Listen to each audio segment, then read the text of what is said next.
দুপুরবেলা স্নান করতাম গিয়া দেখি কল নষ্ট হয়ে গেছে। সো হ্যালো বন্ধুরা, কীরকম আছো? আশা করি সবাই ভালো আছে। আজকে আমি আমার বোন কল মিস্ত্রি হয়ে গেলাম।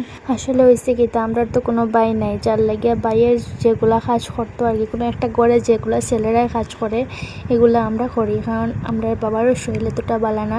তাই বহুত বড় একটা অপারেশন হয়েছে, যার লাগিয়া তাই ডাক্তারে না করছে যে এরকম বাড়ি বাড়ি কাজ করতো না।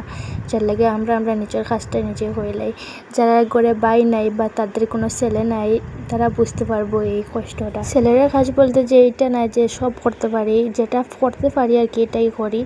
আর দেখো আমরা কলটা আমরা দুই বোনে মিলিয়া ঠিক করে দিলাম। এখন দেখা যাক জল আয়নি। তোমরা এটা দেখার লাগে ভিডিওর লাস্ট অব্দি দেখবা। আর আমার ভিডিওগুলো যদি তোমরা ভালো লাগে তাহলে লাইক কমেন্ট শেয়ার করবা এবং ফলো করতে ভুলবা না। এখন আমরা একটা কলটা লাগাই দিলাম, দেখি জল আয়নি।